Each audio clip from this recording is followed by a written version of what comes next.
O problema social hoje no estado de Roraima está gravíssimo. O país está preparado para receber imigrantes? Não está. Acabou de provar, né? O governo federal deu pouca atenção para essa crise. Eu acho que a situação é pacificar a política dentro da própria Venezuela. Acho que a ONU tem que entrar lá dentro da própria Venezuela, porque esse processo migratório no estado de Roraima é impossível. Vai entrar no colapso. Pode acontecer o que está acontecendo na Europa hoje, que é esse preconceito mesmo ao estrangeiro? Pode, Roraima está forte.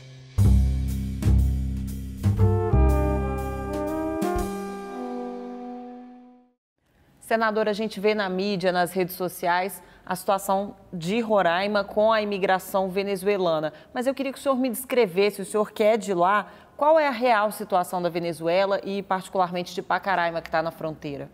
Então, Glauciane, hoje a Roraima está à beira de um colapso, né? Porque você sabe que essa crise da Venezuela, e nós tivemos a oportunidade, você teve a oportunidade de ir com a gente, logo no início da crise, em 2015 ali, e logo eu verifiquei que essa crise na Venezuela ela não ia terminar rapidamente. Ao contrário, ela ia recrudescer e ia ter consequências políticas como tem hoje, né? Uma crise social, uma crise econômica, uma crise política muito forte a Venezuela está vivendo. E a Venezuela, como o Chile, na América do Sul, eram dois países que pareciam que eles não eram da América do Sul. Eles não tinham uma relação comercial muito forte. Entraram ali na Mercosul e tal, mas sempre tiveram uma relação mais com a Ásia, com a América do Norte e tal. Então, eles tinham um padrão de vida muito elevado, né? Até por força do petróleo, no caso da Venezuela. E com essa crise, não, foram se agravando em 2015 para cá.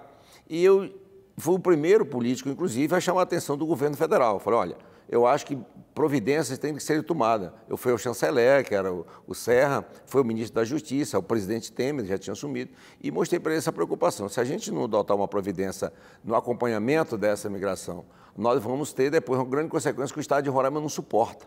Então, veja, a Venezuela tem 30 milhões de venezuelanos. O estado de Roraima tem 500 mil pessoas. Né? Então, e nós importamos quase tudo que consumimos, nós não somos nem autoprodutivo. Embora o entorno do estado de Roraima seja de um PIB maior do que o PIB de São Paulo, mas as nossas condições financeiras é muito pequena. Roraima hoje é um estado que vive do contra-cheque. 49% hoje da renda que entra no estado de Roraima vem do contra-cheque, das folhas de pagamento do estadual, federal e municipal. Então, veja, e 36% vem do comércio e do serviço, 9% só da indústria, só 6% da agropecuária. Então, quer dizer, uma economia que eu costumo até dizer que é mais fraca que caldo de piaba, que ainda tem proteína. Então, é uma economia realmente muito fragilizada, que não dá o suporte necessário. Então, com uma migração dessa, entrando na base de 800 pessoas por dia, que agora é a média que está acontecendo, nós já temos aí a previsão, embora não temos dados concretos, mas eu acredito que a gente já passa de umas 100 mil pessoas no estado, pelo menos que entrou ou saiu. Então, isso está deixando uma preocupação muito grande, porque nós não temos suporte, por exemplo, educacional para dar, nós não temos suporte habitacional, essas pessoas estão tudo em abrigo agora, não temos suporte de dar emprego, geração de emprego e renda, né? Nós não temos hoje suporte de segurança, que está tendo muito tráfico de armas, etc., vindo, que nós temos uma fronteira seca, né, com a Venezuela. Então é muito difícil controlar, embora o Exército esteja presente lá, e aí é uma hora que eu discordo do governo federal. Então o governo federal foi muito lento em tomar providência, extremamente lento, né, custou bastante. O Temer só foi lá porque teve uma crise no Carnaval, quando o diretor da Polícia Federal fez aquela fala sobre o inquérito dele, e ele correu para mudar a pauta, ele foi lá mudar a pauta, né? E daí, para tomar as providências, levou muito tempo. Agora que chegou o Exército, chegou com um recurso, mas é um recurso para alimentação, quer dizer, o Exército está cuidando de alimentação, fazendo alimentação. Nós estamos hoje com algumas epidemias de sarampo, e agora já começou a constar que está faltando, por exemplo, remédio para AIDS na própria Venezuela. Então, é uma preocupação a mais.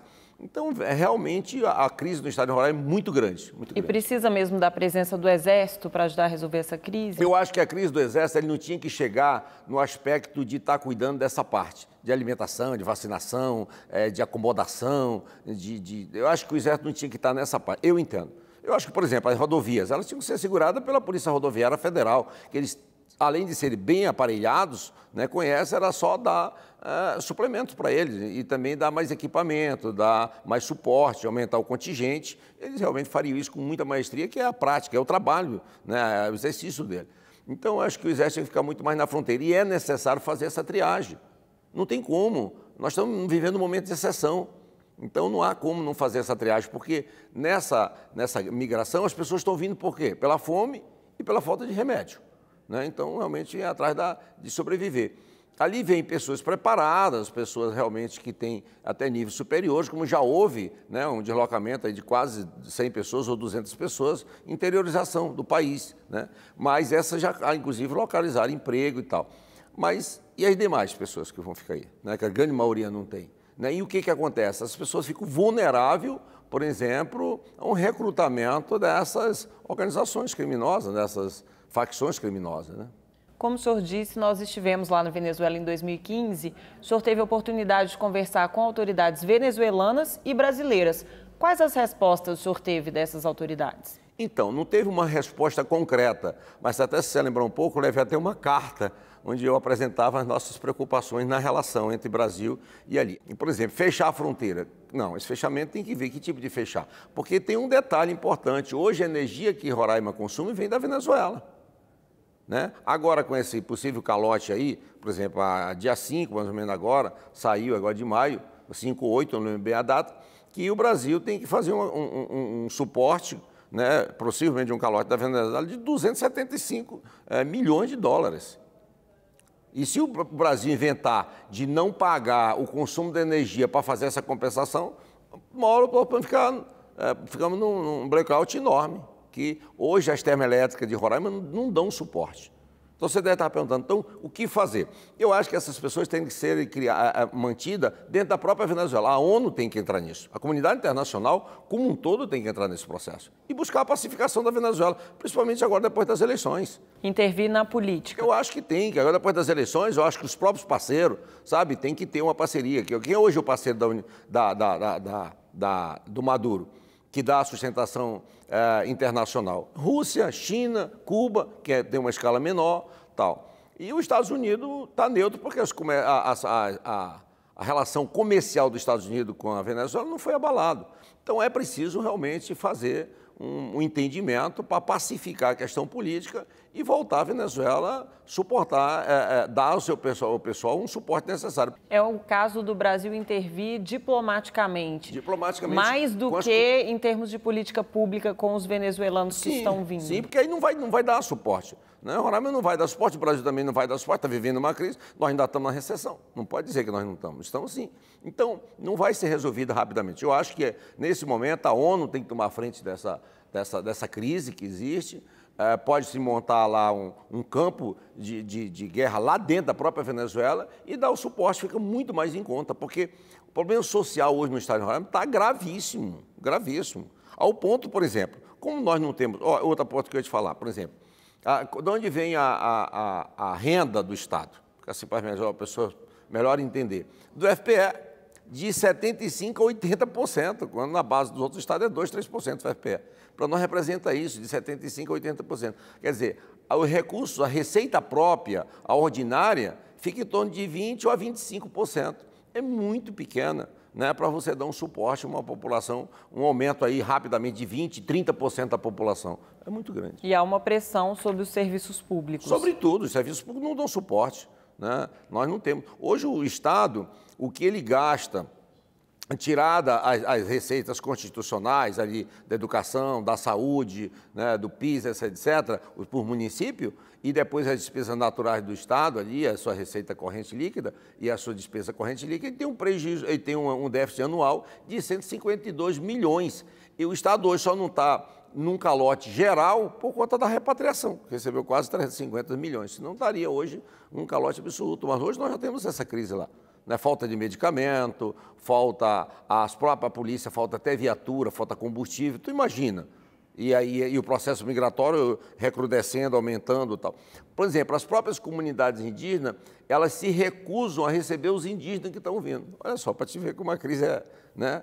E olha que é a comunidade mais social que pode viver, são os povos indígenas. Mas chega ao ponto de recusar. O governo editou uma medida provisória para enviar ajuda para Roraima. Isso não foi suficiente, senador? E nem vai ser.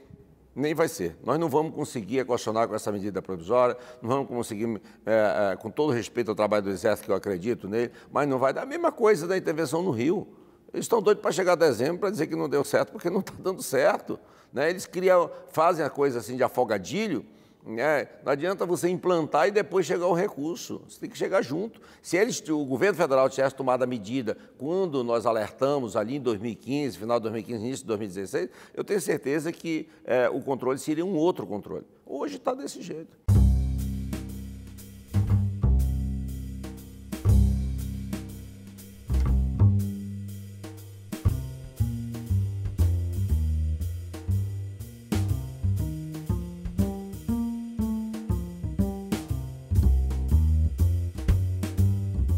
O Brasil não tem como ver nessa crise uma oportunidade de mão de obra, recrutamento de mão de obra até qualificada, porque tem venezuelanos qualificados que vêm para o Brasil. Muitos, e está vendo. Na hora que teve essa interiorização, essas pessoas que vieram para São Paulo ou para outra localidade, que o Exército trouxe, foram pessoas já pré-selecionadas, são profissionais. A interiorização é uma boa medida? Ela ajuda muito, porque ela desafoga, né, a demanda em Roraima, que não tem, às vezes, a geração, não tem a demanda de emprego nem qualificado e nem desqualificado.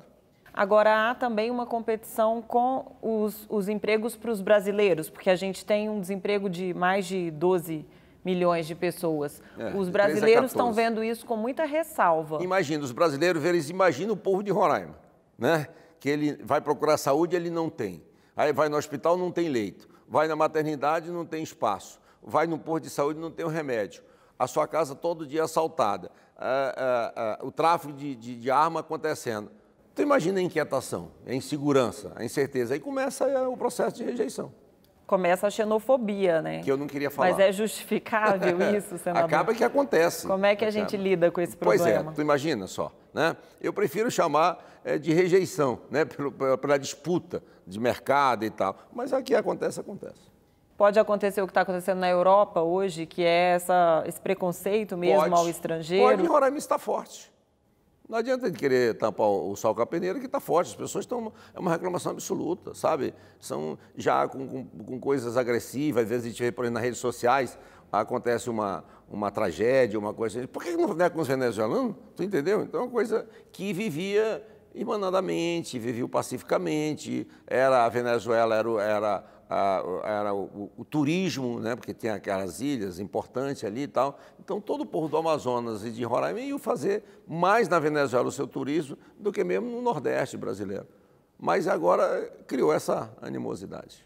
Agora, na Europa e nos Estados Unidos, essa rejeição ao imigrante tem provocado o avanço de governos de direita, né, e de extrema-direita. O senhor acha que isso pode acontecer no Brasil também, ou pelo menos em Roraima? Pode acontecer, não, está acontecendo, né? Se você hoje passar uma pesquisa no estado de Roraima, tu vai encontrar a aprovação maior de pessoas de extrema direita. Um Bolsonaro da vida lá já está com 70%, 80%. Já está tendo esse movimento lá, o senhor identifica? Porque ele chega lá e fala que o venezuelano tem que ser expulso, que os índios têm que ter tomado a terra, o Bolsonaro faz aquela, né, espalha água para todo lado e joga só no que o povo quer ouvir. Porque tem duas questões aí, a econômica e a humanitária.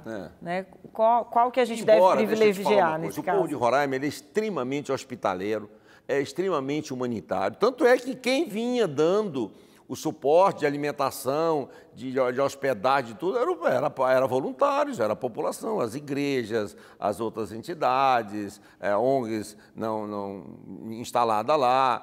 Eu mesmo fazia um café da manhã, gostava de tomar café da manhã para a gente conhecer a realidade. E a população, de um modo geral, fazia. Tinha pessoas que faziam da sua casa um movimento de alimentação, tal. Mas isso tem tempo, isso esgota, né?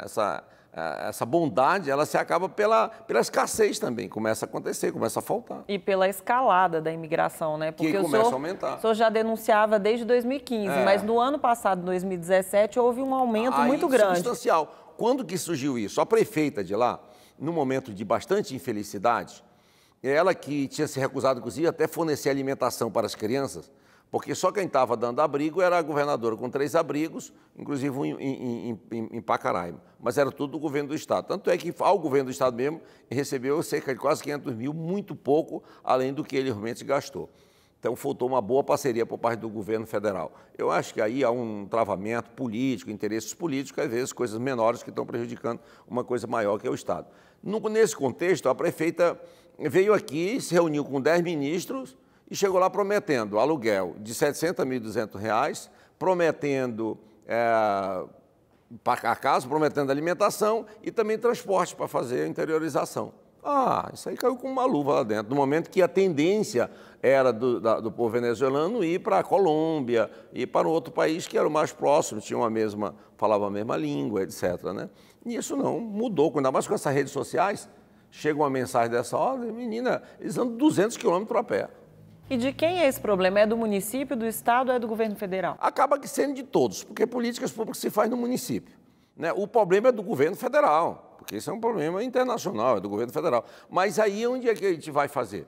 O Estado vai se recusar a atender no hospital? Ele vai se recusar a dar um abrigo? Vai se recusar a dar uma escola? Não tem como. Acaba que envolve todo mundo. Agora, de qualquer sorte, a Prefeitura de Boa Vista ficou lavando as mãos. Né? Acabou que, como 60% da população de Roraima mora no município de Boa Vista, então o Estado que realmente assumiu essa responsabilidade. E agora, quando a federação atuou, que mandou para lá o Exército e fez essa medida provisória e deslocou esse recurso, eu acho que ele foi extremamente ingrato, até chamo pacote de maldade, porque ele deveria fazer o reparo com o governo federal, o estadual, porque tem um detalhe também. O governo estadual teve um custo dessa migração muito alto. Não é só a parte de assistência humanitária. O Estado tinha que ter uma resposta do governo federal. Por exemplo, nós temos alguns gargalos que o Estado, a federação poderia só numa simples assinatura liberar. Hoje a nossa questão energética no nosso Estado. Nós estamos no Estado de Roraima, é o único Estado que não está interligado. Por quê? Porque houve uma paralisação num trecho de 100 quilômetros de uma comunidade indígena, não houve um acordo. Ora, se para Marajó eles mandaram via aquático, por que não faz subterrâneo 100 quilômetros? Então é uma coisa de vontade política de fazer. Outra questão, a dívida, são 2 bilhões. Né? Eles pensaram para o Rio, me falha a memória, mas foi mais de 40 bilhões. Para o Rio, nós são 2 bilhões. E a governadora pediu, né, que fosse, o presidente não compensou. E esse aumento da imigração em 2017 foi por causa da recuperação econômica do Brasil ou por causa do agravamento da crise na Venezuela? Não, a fome na Venezuela. A fome bateu, saiu pela porta mais próxima. E houve ainda esse convite da prefeita, facilitou a migração para o estado de Roraima.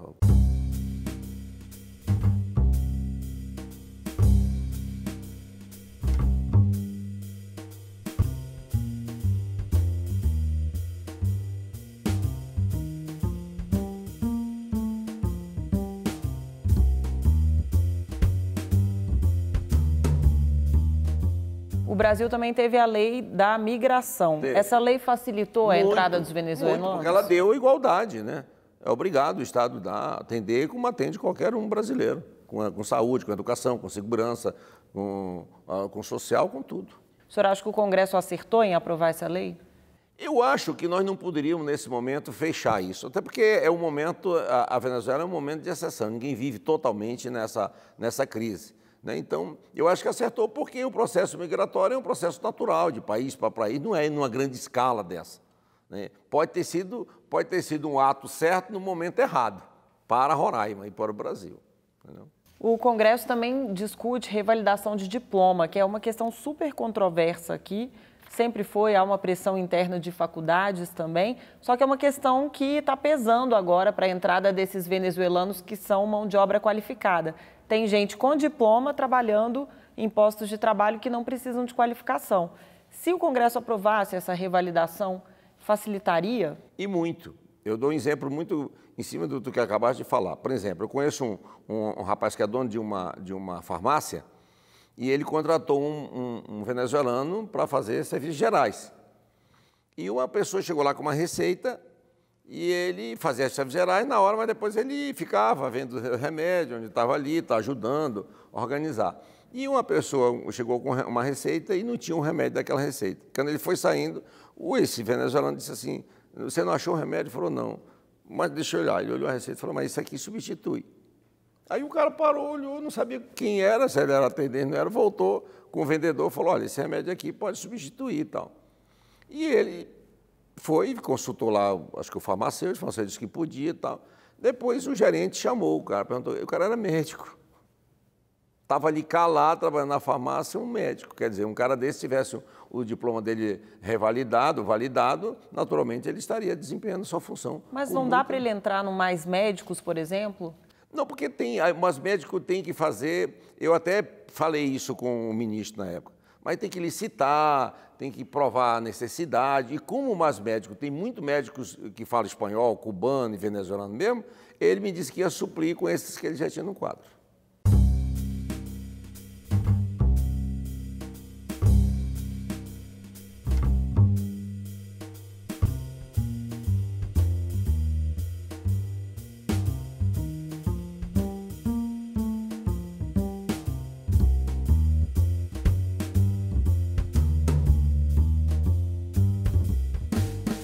Agora, a região norte é uma região que tem baixa densidade populacional.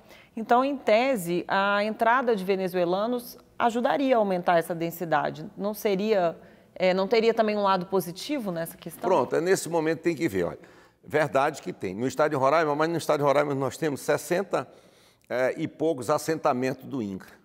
Mas lá falta tudo. Falta o saneamento, falta habitação, falta energia, falta estrada, falta a titulação das terras, falta o adubo, falta o calcário, falta tudo. E na fome vem embora para a cidade. 83% da população rural mora na área urbana. Tem território, mas não tem estrutura. Não tem estrutura, então perdeu qualidade de vida no campo. Que é isso que eu estou falando, nós temos que mudar. O governo federal, se ele libera a titulação, se ele libera a energia, se ele fizesse uma compensação financeira para o Estado, perdoando a dívida de 2 bilhões, como fez com o Rio de Janeiro, ou dando um prazo de prorrogação, isso naturalmente ia permitir até um assentamento dessas pessoas na área produtiva. E aí não vem só mão de obra qualificada também, né? A Rádio Senado fez uma reportagem... Talvez a qualificada, ela pode até vir, mas já vir encaminhada para ir para outro lugar, talvez nem pare em Roraima, né? Ou talvez nem venha, porque também a Venezuela tem essa crise, mas tem segmento lá que está vivendo, segmento do turismo, sabe? O shopping, você vai ver, até parece que não tem a tenda daquela crise toda. Então, ela não é geral. Onde ela está acontecendo? Exatamente nas classes mais carentes, mais necessitadas. A Rádio Senado até fez uma reportagem mostrando que vem muito índio também na Venezuela. E o senhor que se considera aí o senador indígena, como é que faz? Já praticamente até esgotaram, porque ele realmente vivia o mais próximo aí, né? Em Santarém, em Santa Helena, aí no Arém, nessa área dessas áreas aí do estado. E a estrutura para receber os índios tem que ser diferente da estrutura para receber os demais venezuelanos? Tem uma vida mais, um pouco menos, exige menos, né? Ele vive uma vida mais ali com a natureza, né? Então, onde eles teriam o suporte? Nas próprias comunidades indígenas que hoje não querem. Esse é o problema, você vê como é, né? Porque também já tem sua dificuldade de alimentação. Senador, além dos imigrantes venezuelanos, o Brasil já teve problemas com pessoas de outros lugares, por exemplo, do Haiti, quando houve a crise no Haiti. Já recebeu muitos bolivianos, também africanos. O país está preparado para receber imigrantes? Não está. Acabou de provar, né? Me lembro que na crise do Haiti, até alguns estados ficaram revoltados com o Acre botava nos ônibus e mandava embora, né? Eu vi esse tipo de reclamação. Dava o transporte e mandava para Rio, São Paulo, para os grandes centros. Em Roraima não faz nem com mandato, imagina só. Né? Para vir, tem que vir para Manaus. De Manaus, tem que pegar barco para vir para Rondônia. E não chega nunca. Então, nenhum estado tem essa estrutura de mandar. Então, o país pode estar até preparado, mas no momento que ele está vivendo a sua crise, eu acho que o governo federal deu pouca atenção para essa crise. O que fazer para resolver essa situação, senador? Eu acho que a situação é pacificar a política dentro da própria Venezuela. Acho que a ONU tem que entrar, acho que tem que fazer um campo de guerra lá dentro da própria Venezuela, porque esse processo migratório no estado de Roraima é impossível, vai entrar no colapso. Eu agradeço a presença no programa Salão Nobre e até a próxima. Eu que agradeço, que essa é uma oportunidade. A gente está trazendo aqui um problema que é real e que está atingindo o meu estado, mas de qualquer sorte também está atingindo uma relação entre um país como a Venezuela e o Brasil.